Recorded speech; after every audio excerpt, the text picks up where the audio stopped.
This is an iHeart podcast. Guaranteed human.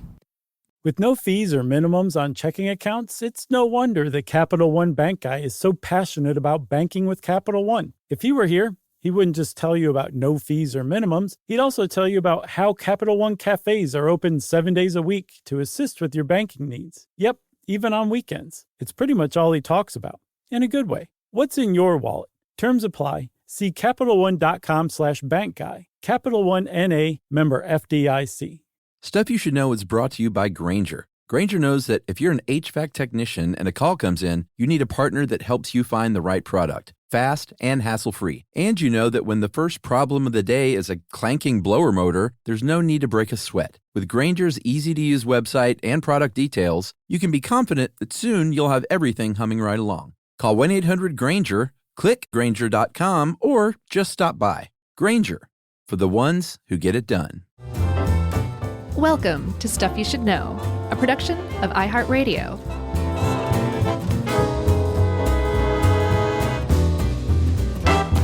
Hey, and welcome to the podcast. I'm Josh, and there's Chuck, and Jerry's here too, and this is Stuff You Should Know, the Freeze edition. Yeah, you know what the edition this is? This is the law enforcement sometimes thinks they're so cute and clever edition. Right. Man, I can't wait to point out how many cutesy little names and acronyms pop up in this story. And a lesson. Yeah. If you're a criminal and you ever think something might be shady and it might be a sting operation, just look at any name that they've given you and like read it backwards or see if it spells an acronym that says like, we nabbed you, buddy, or something like that. Like that's how cutesy they got. Then you'll see. I'll just throw that out there and we'll talk about them as they pop up. Yeah. And there's our daily assistance in helping criminals evade capture by law enforcement. Yeah. Was that what I was doing? Mm-hmm. I certainly was. All right. Moving on. So we're talking about one specific Operation Flagship, which was conducted by the U.S. Marshals Service back in, I think, 1985. And it's just kind of mind-boggling. Where'd you hear about this? Did somebody write in, or did you already know about it, being an NFL fan and a kid at one point? Yeah, you know what? I'm not sure. Now that I think of it, this may have been a listener request, and I'm going to look that up real quick because I hate not shouting people out. Yeah, I'm with you. When that happens. So, well, how about I keep talking while you look? Okay. So the U.S. Marshal Service, they're one of the first American law enforcement agencies. They were founded back in 1789. Dave helped us with this. It's Dave Week, by the way. As Dave put it, in the time of George Washington. So they've been around quite a bit. And over the course of this history, like they've done a lot of different, really kind of great stuff. They escorted students into the first segregated schools, black students to segregated schools. They protected them. They enforced prohibition, which I guess depending on your views on prohibition, it was great or not. They operated the U.S. Census, which seems like they were at the time just really looking for busy work for the Marshal Service. Yeah, no, just give them a bunch of pencils. Right. And then and turn them loose. And then famously, Chuck, anytime you hear somebody call like a Wild West law enforcement guy Marshal, they were a U.S. Marshal. That was one of the roles they played. They served as the long arm of the law in the Wild West era of American history. Yeah. So they did a lot of things. They found a lot of busy work for them to do over the years. These days, did you mention witness protection? Not yet. Yeah. I mean, basically these days they take care of they run the witness security program, AKA witness protection. Mm-hmm. If you see prisoners being transported, like to court or something, those are marshals doing that. And since 1979, they've been in charge of fugitive investigations, which is to say, basically anybody with an outstanding warrant is a fugitive. You don't have to have like escaped prison.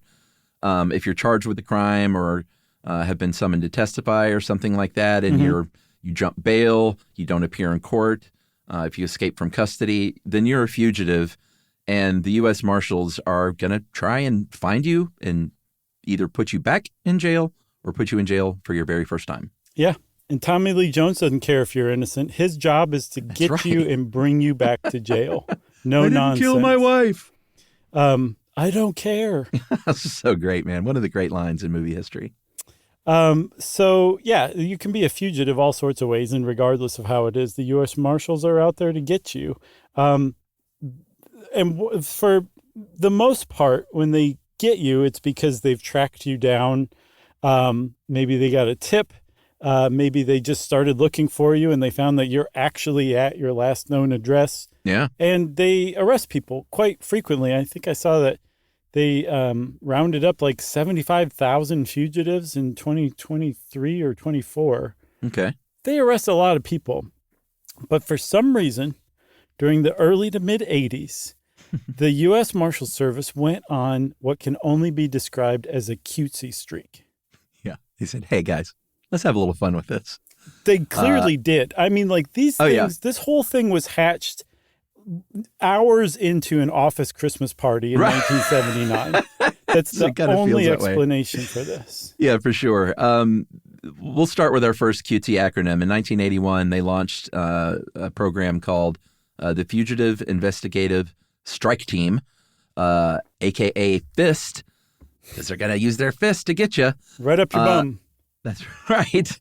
And their goal was to do fugitive investigations, not just like one person at a time, but like, let's see if we can get a lot of these people at one time, high concentrations of these fugitives, and round them up and bring them in. And how are we going to do that? We're going to do that with these really kind of wacky sting operations, which, it's not like they were just out to have fun. There's a lot of merit to doing something this way. They're generally cheaper than just one at a time going after somebody, resource-wise. They're safer because usually when you launch something like this, they're going to be unaware. They're not going to be.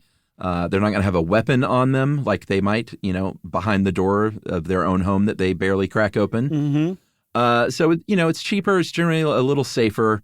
We're going to talk about a few examples of these before we get to Flagship. One very successful one was a program called Mr. Zip, and this is just very lo-fi. They would have marshals dressed up as U.S. mail carriers, and they would just knock on your door and say, I got a package from Mr. Homer Simpson, and they would produce their ID and sign their name, and they would say, thank you, you're under arrest. Yeah.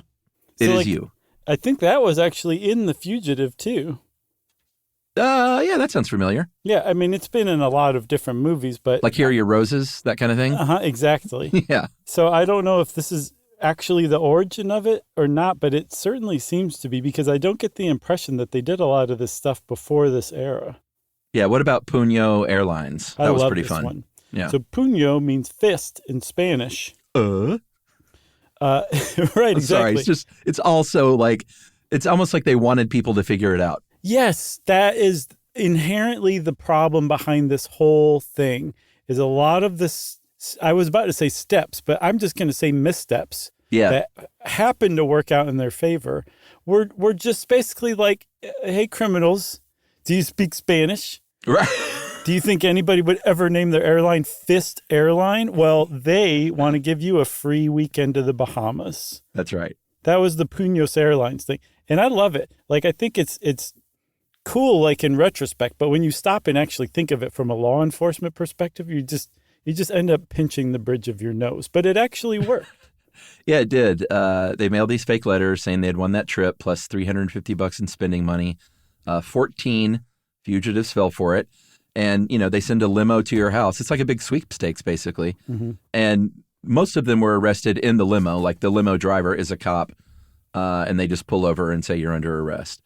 One guy did make it to the airport at Miami International, and they did have a fake Puño Airlines ticket counter. Mm-hmm. So they saw it through. I'll give them that much. Yeah, for sure. I think it was right next to Air Haiti. Right. No, for real. Oh, was it? Okay. Yeah. I never know when you're joking anymore. So I know. I'm sorry. I've really That's messed all right. with reality. That was 1985. There was another one the year before, Fist 7. Yeah. Right? But they would spell it with Roman numerals to make it look super cool. It's so funny. Because I think this is the era of the Rocky sequels. Yeah, Roman numerals were everywhere. Yeah.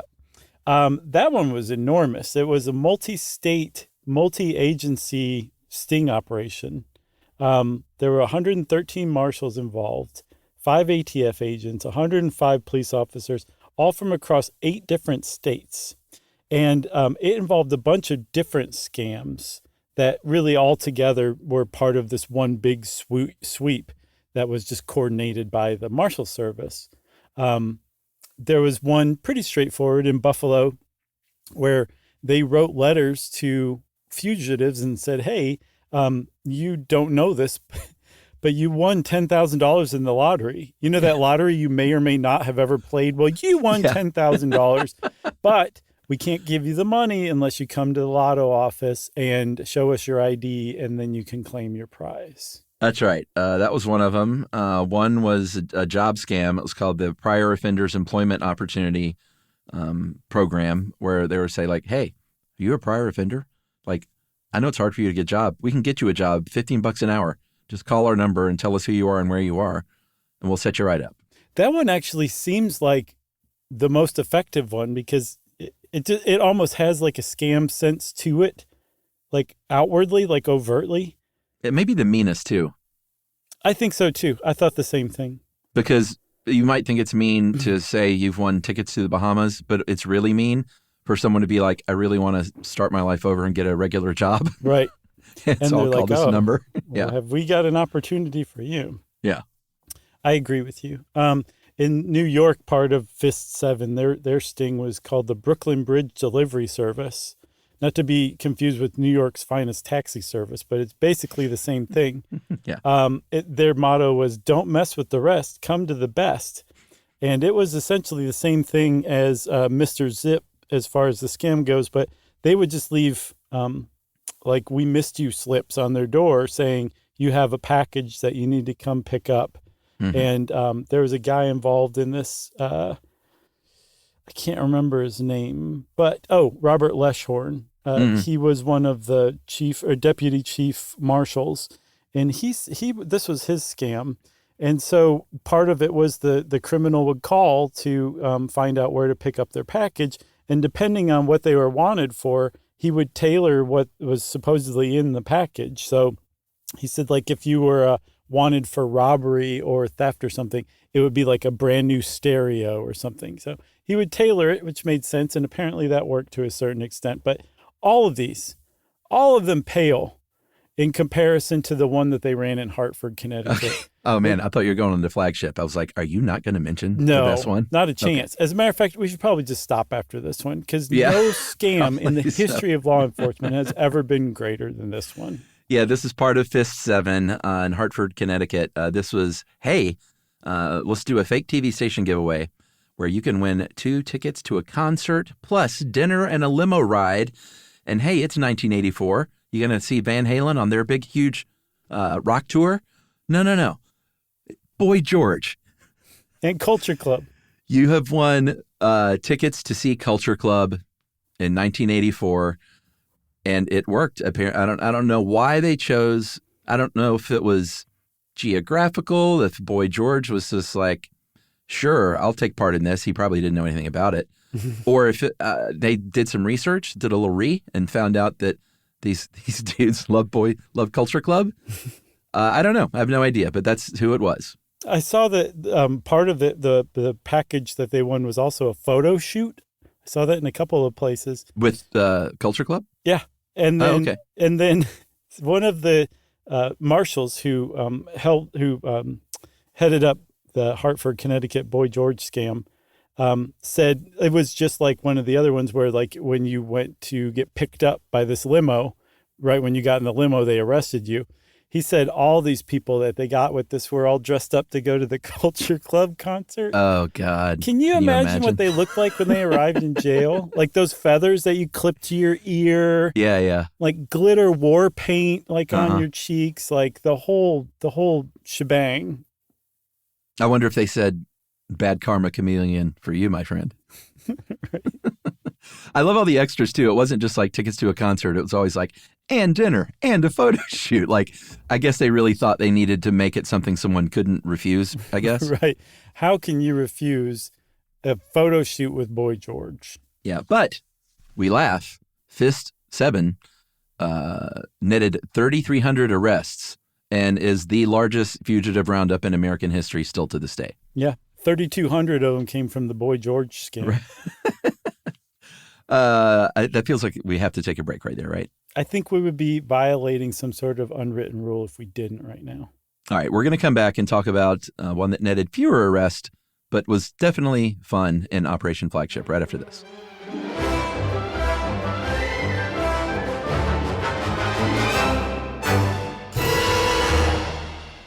Everyone knows winter is the real mess maker. You don't need WeatherTech floor liners for summer unless you hit the beach and half the beach ends up back in your car, or the campsite dirt ends up in your trunk. Then you'd want a cargo liner, or a road trip goes sideways, lemonade spills, ketchup goes rogue, ice cream drips. Yeah, you'd be pretty happy about those WeatherTech seat protectors. So just to be clear, as the mud you're inevitably going to step in this summer, you don't need WeatherTech unless you plan on doing summer. Visit WeatherTech.com today.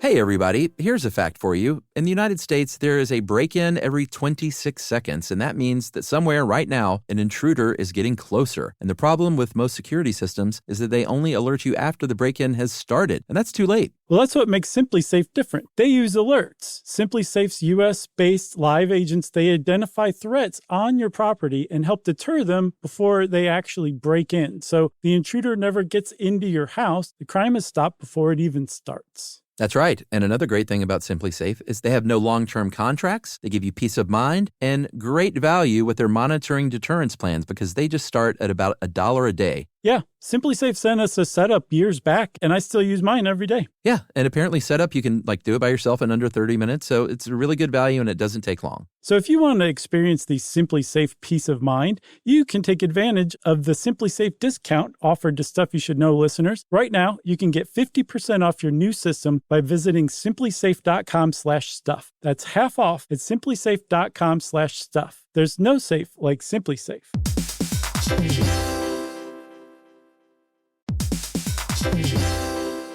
Work can be a little weird. One minute you're in a meeting that could have been an email. The next you're trying to decode corporate jargon that somehow means nothing. And don't even get us started on the quick sync that turns into a 45-minute deep dive. Yeah, well, the truth is figuring out your career isn't always straightforward. Whether you're trying to grow, pivot, or just stay relevant, it can feel like you're navigating it all on your own. Well, that's where LinkedIn comes in. That's right. LinkedIn can help you grow your career, helping you confidently navigate your path with insights, ideas, and inspiration from your professional community. You can stay up to date with the latest trends in your field, connect with people who get it, and discover opportunities tailored to your goals, your experience, and what actually matters to you. Whether you're looking for something new or just trying to grow where you are, LinkedIn gives you the tools and connections to move forward with confidence. Because LinkedIn is the network that works for you. Visit linkedin.com/knowstuff to learn more.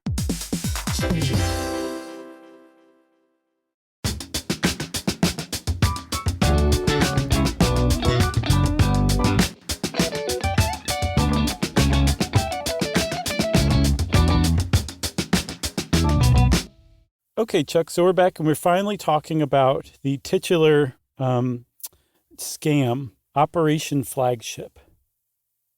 That's right. How do you like that? That's pretty good. I love the word titular. Thank you. It's arousing. I can't think of another word for it, but let's just say arousing. Yeah. This was thought up. It was a brainchild of a guy named Howard Safir. He was head of enforcement operations at the time. Fist 7 was a big success.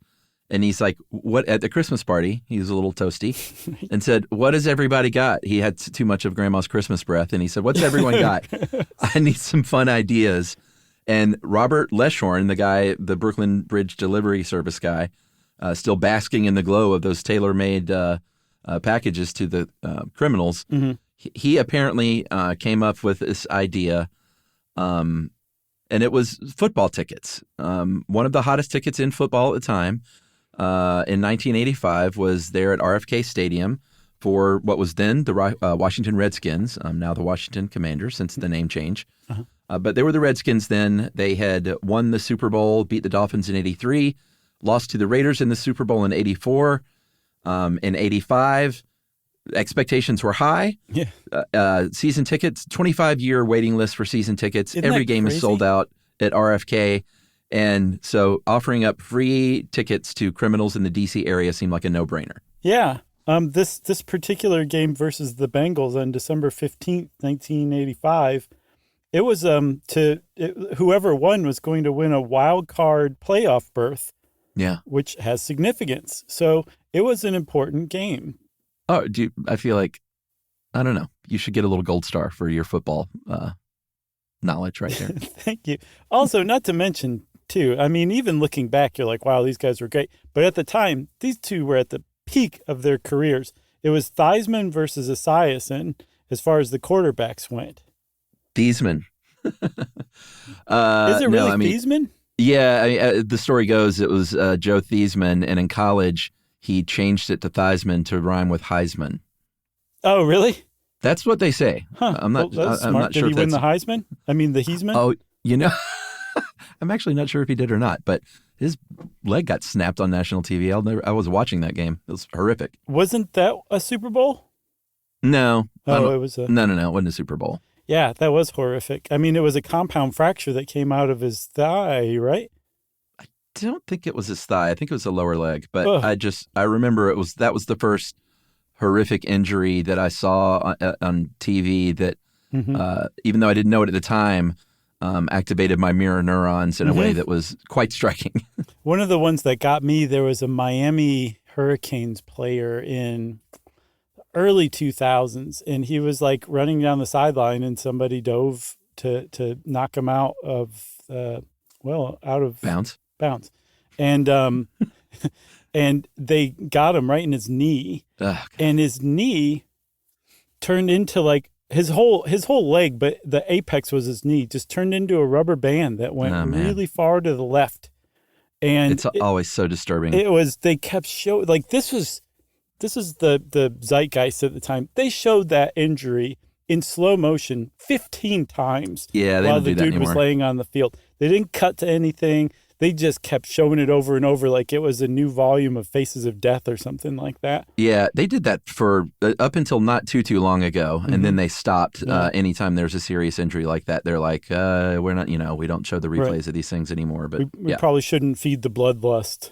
Yeah, exactly. But yeah, so anyway, it's forever burned into my brain, that image. And I don't think he broke anything. He just apparently has like the most flexible, resilient leg of anybody's. So he was fine? Yeah. I don't know if he was fine. I don't remember that. I just remember, like, I don't think he was like anything broke. It just went boop.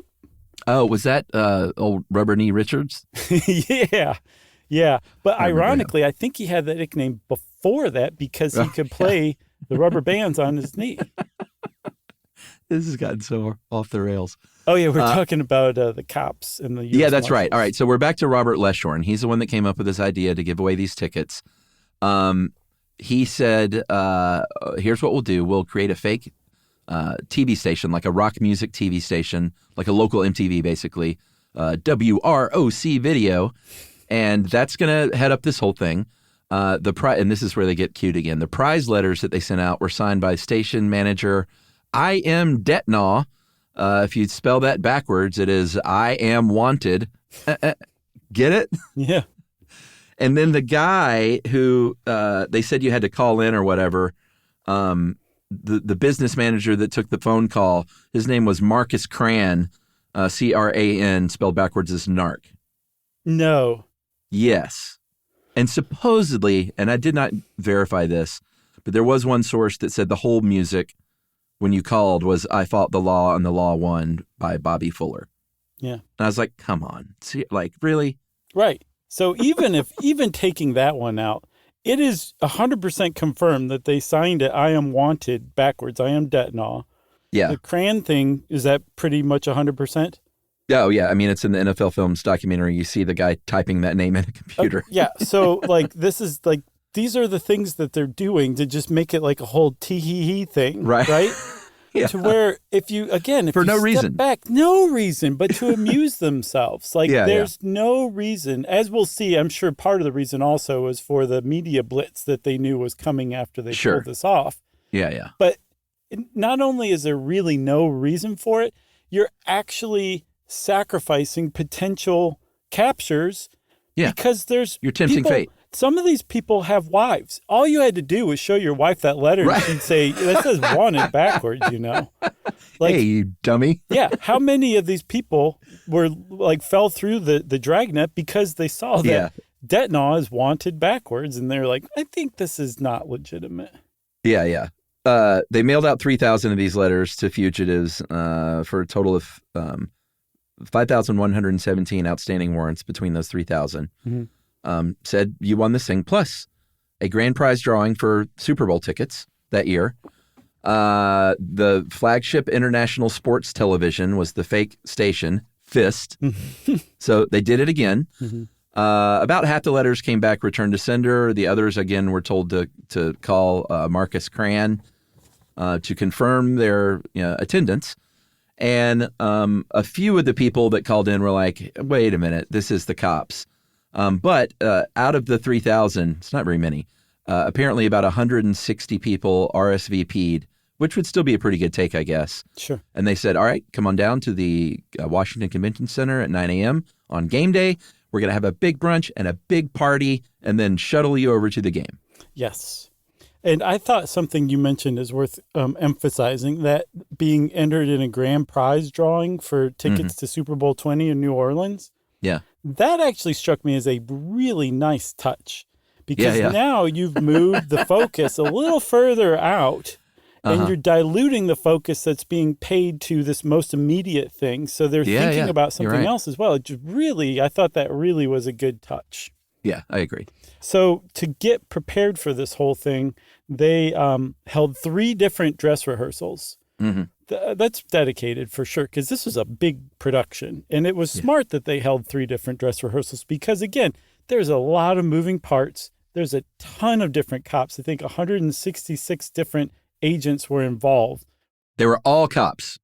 Everyone there was a cop. Like the busboy was a cop. The person serving your drink was a cop. Yeah, the janitors were cops. Everybody was cops. Like when you walked into the Washington Convention Center that day, there was no one who wasn't a cop, a wanted fugitive, or the +1 of the wanted fugitive who had the haplessness of being brought along to this whole the real show. Victims. Yeah. So they rehearsed it many, many times. And one of the things I saw of these 166 law enforcement agents that were part of this, a lot of them were brought in from out of state because they didn't want to risk some of these fugitives from recognizing the marshals who say were in the courtroom with them when they were first brought to trial, or had escorted them from jail to prison before they escaped or something like that. So they brought in a lot of ringers from around the country. So there was a lot of cops working from a lot of different offices, all for this one huge scam, Operation Flagship. Yeah, they had to shave about half of their mustaches. Yeah. If you watch, you can see this whole thing. It's only like 12 minutes long, an NFL Films documentary on this on YouTube or wherever, and you can watch the whole thing play out. It's incredible. But it looks like a room staffed with 166 cops dressed up as different things. I made it through up to, I think, minute 3. I was like, I cannot watch law enforcement try to play it tongue in cheek. It's just, I can't do it. Yeah. Even the cheerleaders who were not dressed as cheerleaders, they were dressed in tuxedos. Like everyone there was wearing a tux, which was hysterical. Right. Because, it was 1985. That's the epitome of class. Right. But they were all cops. And one of the women that was interviewed, she was like, I didn't want to do a cheerleader. She was like, I was a U.S. Marshal. I was rough and tumble, and I wanted to, throw some guys on the ground and put the cuffs on them. But they were like, no, we need you to be a cheerleader. And you're actually the first line of defense, because what they did was they hugged these guys upon greeting, like, hey, we're cheerleaders, hug, hug, hug. And they're sort of patting them down and feeling for weapons. Right. Which is amazing. What was that? There was some movie where they do that to great comedic effect. Oh, really? Yeah. I can't remember, but they're like hugging people while patting them down, but like just clearly patting them down. Man, that's going to drive me crazy. You'll think of it later. Or somebody will email in. I'll bet at least one person does. Yeah. Like we said, everybody there who was in this building was a cop, including the San Diego Chicken. Yeah. Was an armed cop. That just goes to show you how big the San Diego Chicken was in the early to mid 80s, that they were like, bring the San Diego Chicken in for this Washington, Cincinnati football game on the other side of the country. Make sure the San Diego Chicken's there just to legitimize things. Yeah, because the chicken was for the Padres, not the Chargers even at the time. Right. The only explanation I saw in the video was they said something about Santa Claus was going to be there. And I don't know why. This is the part that has no explanation. He said, we were like, we can't have Santa Claus, so let's get the San Diego Chicken. I was like, he said that as if that was the most reasonable statement he could make. Really? That's hilarious. It's very funny. That shows a little heart. Yeah, for sure. I should also say I poked fun at law enforcement trying to be funny. So I looked up to see if there's any cops turned comedians. And there are. Oh, sure. I bet there are. And I bet that's their whole act. I don't know if it is or not, but I can just tell you to go out and check these guys out. There's Kevin Jordan, Chad Ridgely, who went on to be a groundling, Jim Officer Perry, Officer Perry, Alfie Moore. And I defy you to find the one Brit out of those. Yeah, I bet it's not Alfie. All right, so I'm a Bobby, right? Wow, that was a great Alfie Moore impression. He's the kind of guy that talks like that, I think. Anyway, I just wanted to toss that out there because... Very nice. Thanks. Leshorn, as for his part, he's in the video. He's saying, like, nobody can act like a cop here. We got to smile. And he says in the NFL film thing, he goes, I know we're not used to smiling at bandits, but today we need to. I was like, bandits? What is happening in 1985? That's right. Yeah, he said no one can act like a cop. Kill them with smiles. Right. Yeah, not with a planted gun. Right. Right. Oh, my gosh. So, like I said, there's a lot of moving parts in a sting where you're trying to nab 160 or so criminals all at once. Again, they rehearsed it 3 different times, but there's still tons of X factors that can crop up that you just can't plan for. And one of the reasons why they were really kind of on edge is some of these criminals who they'd invited were pretty hardcore. They were like armed robbers, rapists. There was one murderer in particular who had escaped from prison. He and 2 other guys had dressed up as prison guards. Mm-hmm. And they, from what I was reading, they have no idea where they got these prison guard uniforms, but they managed to escape. The other 2 guys got caught. The other guy, Charles Watkins, again, who was in on murder, he had become a fugitive and was wanted as a top 10 fugitive in the D.C. area. So he was a big fish that they were trying to reel in. Yeah. But at the same time, this guy's a murderer on the run. You have no idea what he's going to do. So They really had to kind of keep it tight as much as possible. I say that before we get to the actual day, December 15th, 1985, we take another break. All right, let's do it.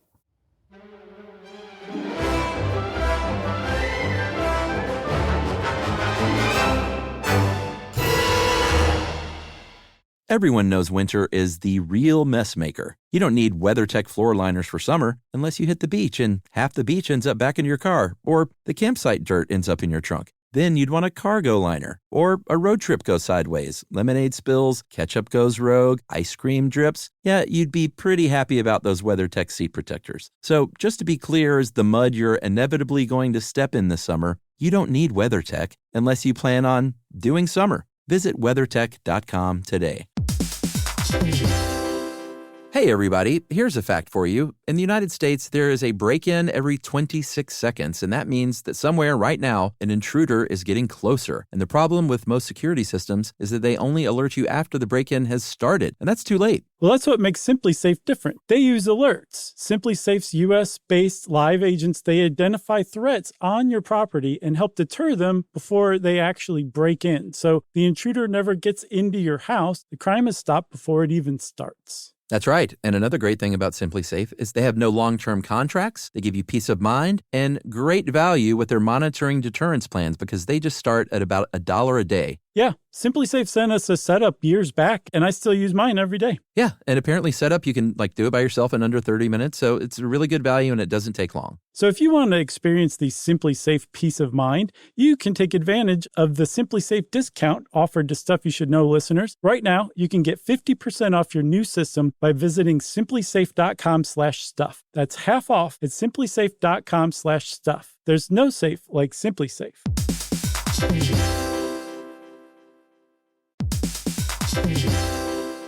Work can be a little weird. One minute you're in a meeting that could have been an email. The next you're trying to decode corporate jargon that somehow means nothing. And don't even get us started on the quick sync that turns into a 45-minute deep dive. Yeah, well, the truth is figuring out your career isn't always straightforward. Whether you're trying to grow, pivot, or just stay relevant, it can feel like you're navigating it all on your own. Well, that's where LinkedIn comes in. That's right. LinkedIn can help you grow your career, helping you confidently navigate your path with insights, ideas, and inspiration from your professional community. You can stay up to date with the latest trends in your field, connect with people who get it, and discover opportunities tailored to your goals, your experience, and what actually matters to you. Whether you're looking for something new or just trying to grow where you are, LinkedIn gives you the tools and connections to move forward with confidence. Because LinkedIn is the network that works for you. Visit linkedin.com/knowstuff to learn more.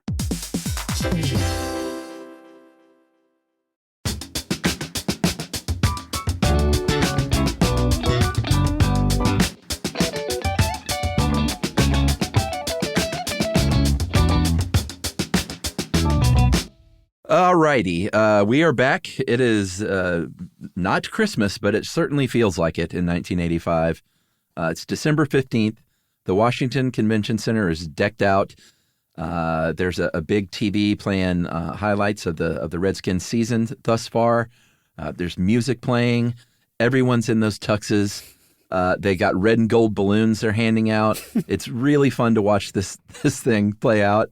You've got these cheerleaders hugging and patting these guys down. One guy is like leaning in trying to kiss one of the women, and she's just like pulling her face away. Oh, yeah. And still has her armor on. In fact, she actually, Stacia Hilton, she was a U.S. Marshal, the cheerleader that they interviewed, or fake cheerleader. And later on, she had gotten out and was brought back into the service as an appointment as director of U.S. Marshal Service by President Obama. Yeah, but so Pretty for cool. this day, she's a Redskins cheerleader. Yeah, exactly. So what they would do is the cheerleaders would hug you as you were coming in, would not accept kisses, it turns out, but they would hug you, pat you down. Although you weren't supposed to know that you were being patted down, they would direct you toward a table. She's a good hugger. Right, exactly. Very thorough. So they would point you to this table where you would check in, and to claim your prize, to make sure you were you had to show positive ID. And then when they verified that you were on the list, meaning that you were a wanted fugitive who just showed up to claim your 2 free tickets to the Washington Redskins football game, they would give you a name tag, and the name tag would say confirmed winner. And then if you were a dangerous criminal, they would give you a name tag that said double winner. And I could not find anywhere how they would explain why somebody was a double winner and not just a confirmed winner. Like, hey, what does that mean? Right, exactly. Like, why me? I have no idea what they said. Surely they had to say something, but I could not find it. It's lost to history. He said, you're dangerously close to winning the Super Bowl tickets, too. That was great. That's how they do it in the movie, at least. Right. So one person came that was not expected. It was an attorney from a local TV station that had the local broadcast rights to the games. He heard about this Flagship International Sports Television, a.k.a. Fist, and he was like, wait a minute, they can't do this. I'm going to so go he give shows them up a with piece this of my mind. Yeah, exactly. He shows up with a cease and desist letter, and the cops got him out of there. They were like, here, why don't you go have a talk with these 2 cheerleaders? You're like, buddy, you're going to blow our cover here. Yeah, they shot him in the leg. Yeah. He hobbled out of there. No, they took him outside. They had to keep it under wraps. So, okay, you want to talk about unexpected guests? Sure. Do you want to know the definition of a scumbag? Sure. A fugitive who gets caught up in the dragnet of a scam carried out by the U.S. Marshals Service in 1985 and shows up without bothering to RSVP. There were 15 of them. That's funny. They just came. Yep. They just showed up. Didn't even bother to RSVP. It just got under my skin when I saw that. This is bad manners. For sure. So there was a decent amount of people in this convention center. I mean, 150 cops, I think, 160. A little over one cop to one fugitive. And then most of these fugitives had a +1, if not all of them. So there was hundreds of people in this convention center. And like you said, it was a big party atmosphere, but right under the surface, there's a bunch of people with guns ready to like take you to jail. But the problem is you can't just round everybody up all at once, right? No. So what they did was pretty clever. They would take 15 to 20 winners at a time to one of like the separate conference rooms in this convention center, which really, it made me nostalgic, Chuck, because we played a show or two in the conference room of a convention center, you know? Yeah. Australia loves those. Yeah. Yeah. And they would sit them down and they would present them with some, I guess, spiel to start as they shut the doors and everybody was settling into their chairs. Yeah, this is Louis McKinney. He's on a stage. And then, again, this is just like, hey, this is the party room where you're going to get your actual tickets. And he's the MC. He's the master of ceremonies. He's wearing a top hat, a literal black top hat. And he doesn't just go up there and say you're all under arrest. He settles everyone down. He said he wanted everyone to kind of get settled in and calm. So he's just doing a bit. He's doing stage work about how excited everyone is and getting everyone like pumped up. And then, and you can literally watch this happen, he says, on behalf of Flagship International, we have a big surprise for you this morning. Everybody's under arrest.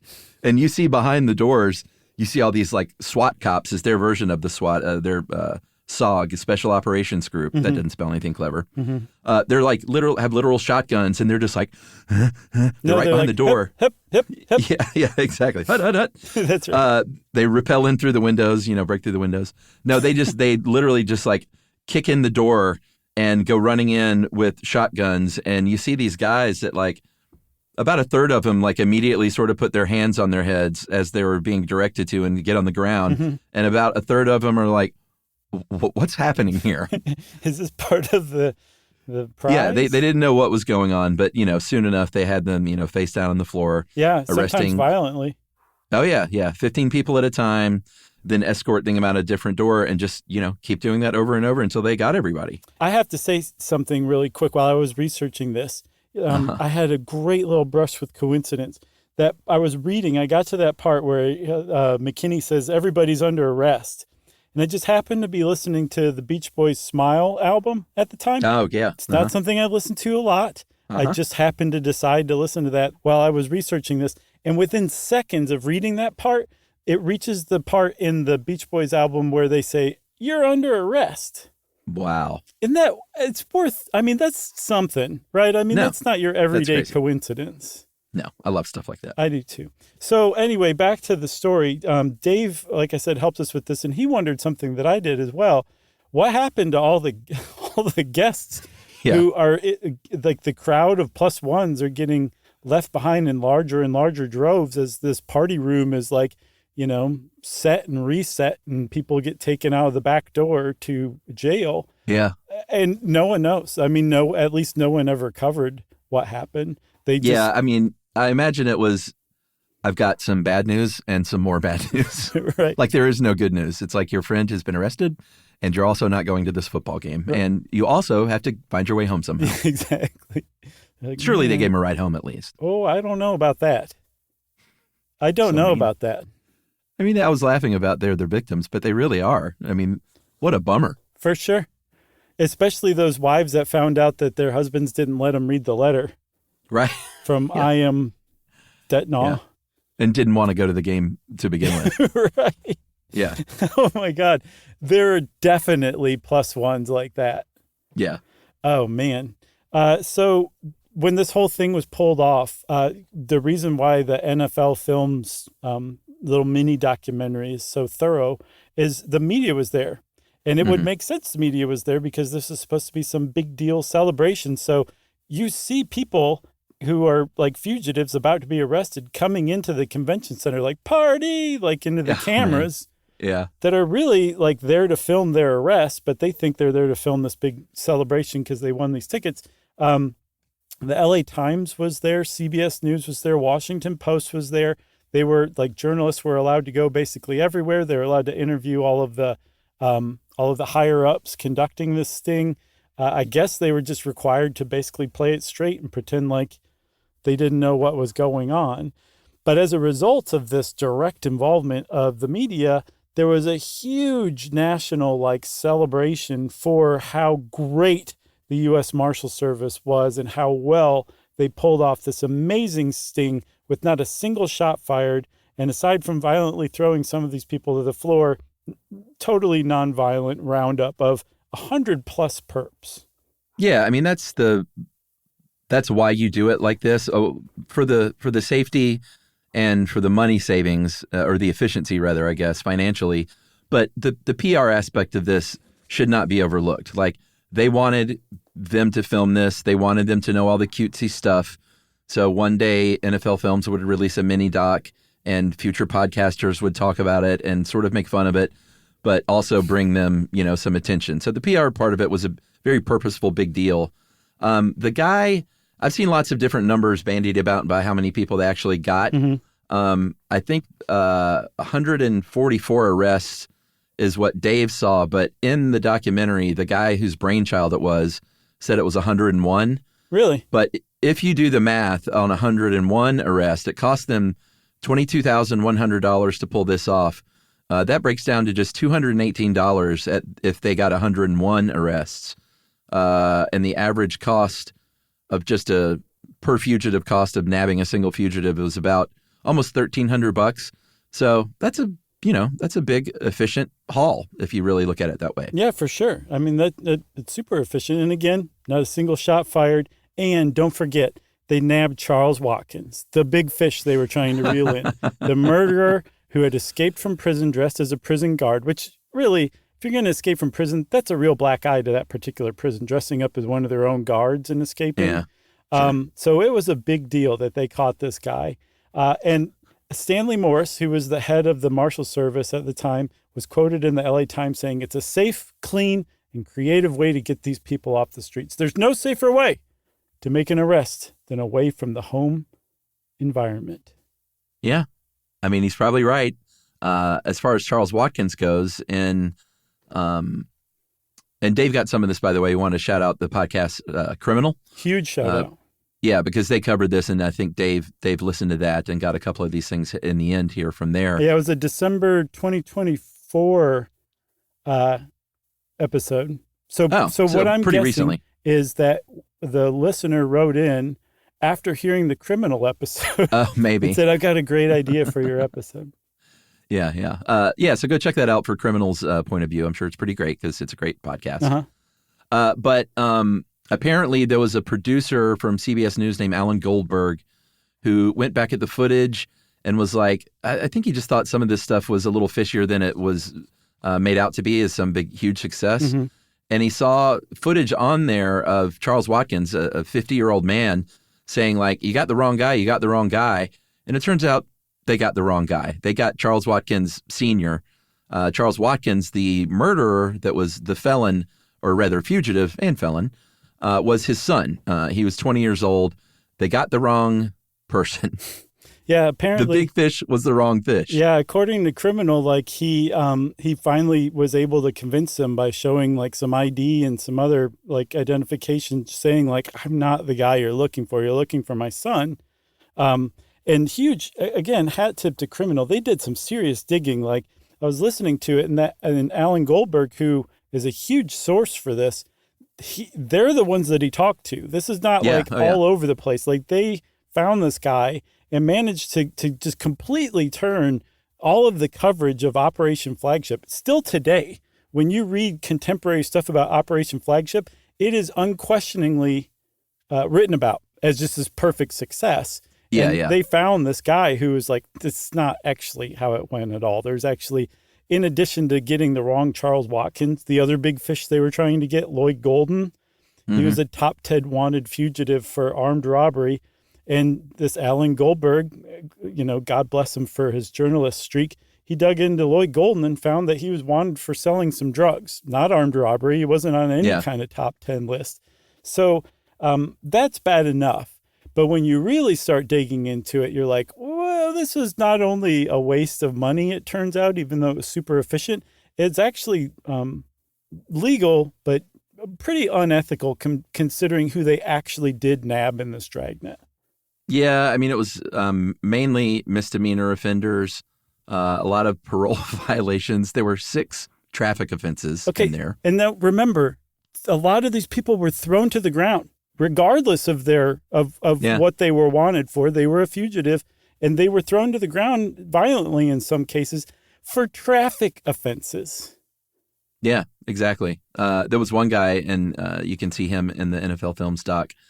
As they're bringing him out, he was like, man, he's like, you know where I live. You could have come to my house. Right. Like, basically, like, why did you drag me down here and make me go through all this? Just come knock on my door and arrest me. He's like, I want to speak to Mr. Detnaw now. This turned out to be sort of the beginning of the end, though.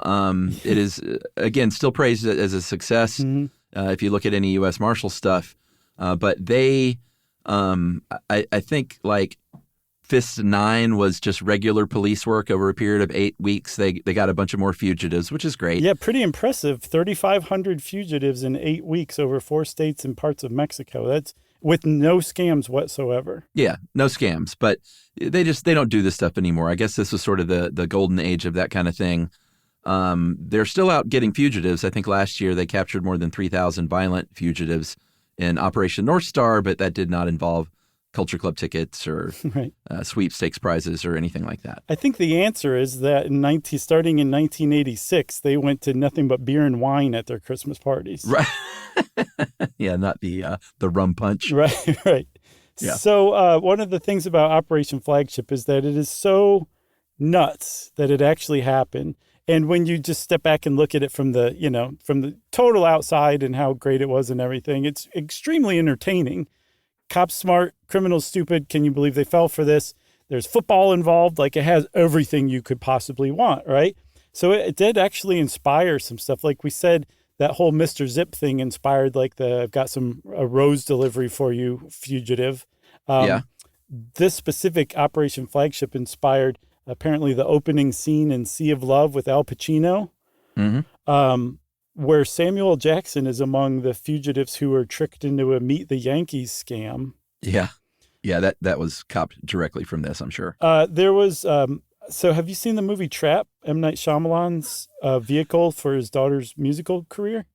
Yeah, have you seen it? No. Okay, I just want to talk for one quick minute about this because I heard this movie on 2 different movie podcasts I listened to. Scott Hasn't Seen. He covered this with Mike Castle, husband to Lauren Lapkus, as the guest.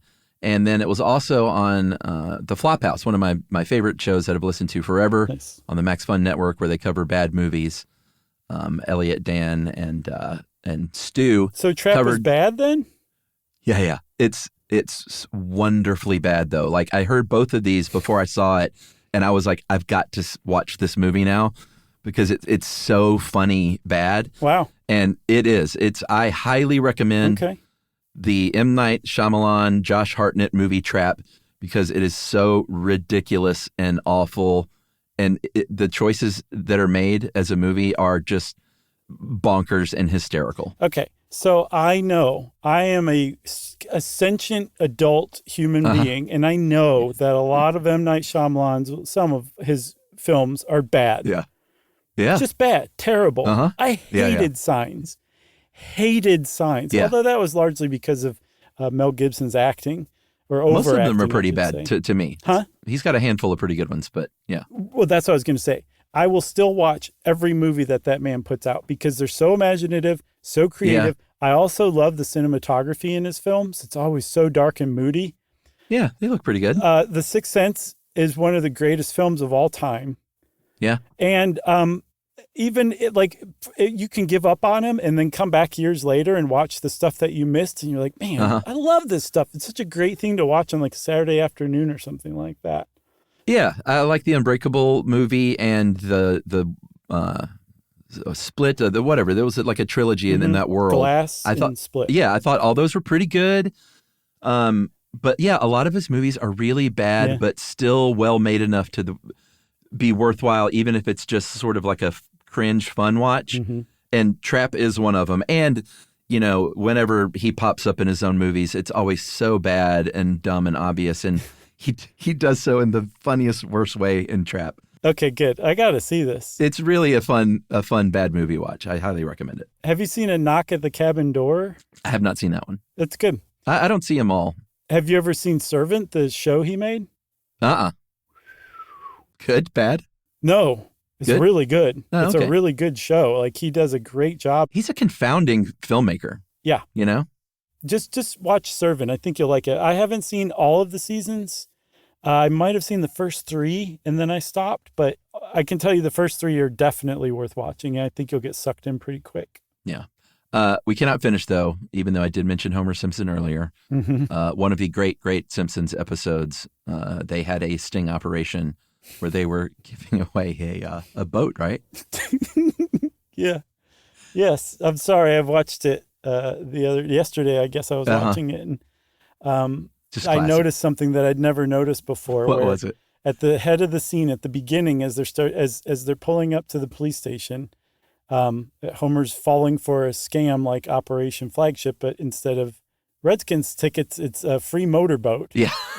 So he's all ready for this. He's wearing a captain's hat, driving the family up to the police station to claim his free motorboat. And at the beginning of the scene, as they're pulling up, Lou, one of the cops, has the door kind of like slightly ajar and is peeking out. Right when he sees Homer pull up, he like closes the door real quick. Yeah. Oh my God, you have to see it. I can't do it justice. It's just this extra quick little thing that did not need to be added at all, but makes that whole scene so just perfect. Oh, just the heyday of that show. Yeah, season 9. And the whole episode, by the way, too, Lisa the Skeptic is like one of the like more heartfelt episodes around too. It's so good. Lou, why are the pretty ones always insane? One of my favorites. Also, a little nugget on the end. If you're ever in Fort Smith, Arkansas, and why else would you be there but going to the U.S. Marshal Museum, you can see Louis McKinney's MC black top hat on display. Very nice. Pretty that neat. was a nice little nugget. Yeah. Thanks, Dave, for that nug. Yeah. Thank you, Dave. That was great. We appreciate the assist on this one and on Harry Belafonte. It's Dave Week, everybody. That's right. And since I said it's Dave Week again, that unlocked listener mail.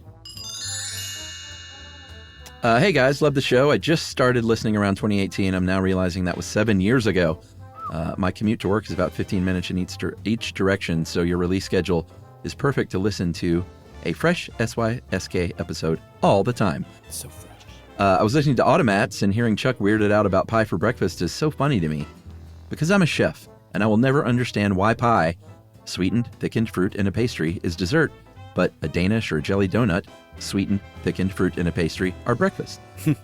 And by the way, this totally vindicates you, because when you were like, pie for breakfast, and I was like, that sounds so crazy. And you said most breakfast foods are dessert, and I was like, what are you talking about? You're completely right. I wasn't thinking about all this stuff.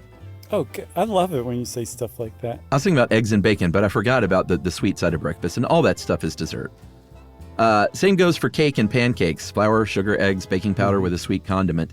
French toast is plain white bread dipped in a sweet cinnamon custard, griddled, and then you drizzle sugar syrup on top of it. I love that stuff. So guys, Josh is right. Lots of breakfast foods are pretty much dessert, and I say if it makes you happy, there's no reason to keep away from dessert foods at breakfast. Your stomach doesn't know what time of day it is. Thanks for all the amazing information. I've learned so much from you guys, and always have a great time listening. That is from Aaron Brittingham. And Aaron, thanks for proving me wrong. I forgot about all this sweet breakfast stuff. Thanks for proving me right. Yeah, and not to even mention cereal. I mean, what is Captain Crunch besides a bowl of dessert? That's right. I like to have a balanced breakfast. I like the dessert part with a bunch of pancakes or French toast and syrup. But then I also like the eggs and the bacon part too. Breakfast is my favorite meal that I never eat, but when I do, by God, I love it. Well, yeah, I'm the same way. I don't typically eat breakfast, so if I'm going to eat breakfast, like it's going to be something like that. Agreed. I gave up cereal, and I'm the better off for it. I just have to admit. Yeah, I don't eat that stuff anymore. But if I'm on vacation and there's a good breakfast place, I'm gonna party down, and then I'll skip lunch. That's right. Nice work, Charles. If you want to be like Aaron and vindicate me, bring it on. You can send us an email to stuffpodcast@iheartradio.com. Stuff You Should Know is a production of iHeartRadio. For more podcasts from iHeartRadio, visit the iHeartRadio app, Apple Podcasts, or wherever you listen to your favorite shows.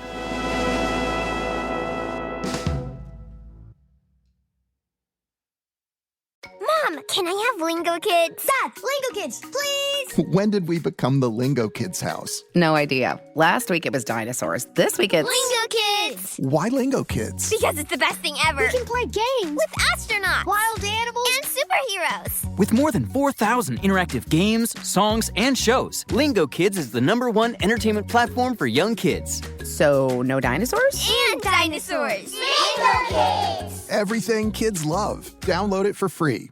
You know, you could be adored by everyone and still completely ignored by your cat. Trust me, I know. But if you feed your cat Sheba, you can go from being ignored to truly adored in 12 days, guaranteed, or your money back. Sheba has a full menu of products, appetizers, entrees, treats, even a kitten's menu. It's so cute, so Sheba has a product for even the pickiest eater. Like Sheba Puree, it's made with bone broth, their chef-inspired flavors. It's got a smooth and creamy texture that cats love and contains no corn, wheat, soy, or artificial flavors. It's food that your cat's gonna love. To learn more, check out Sheba.com. That's SHEBA.com. Stuff at Sea is a 5-night, adults-only sailing trip that brings the Stuff Podcast universe to life on board. This voyage is a culture-soaked escape where pink sand paradise meets curious minds. Sailing round trip from New York City to Bermuda on October 2nd to 7th, 2026, this voyage drops you straight into the iHeart Podcast Stuff universe. On top of the adults-only experience you already love, you'll get live podcast episode recordings, behind-the-scenes sessions, themed activations, and more unmissable onboard moments. Learn more at virginvoyages.com/stuff.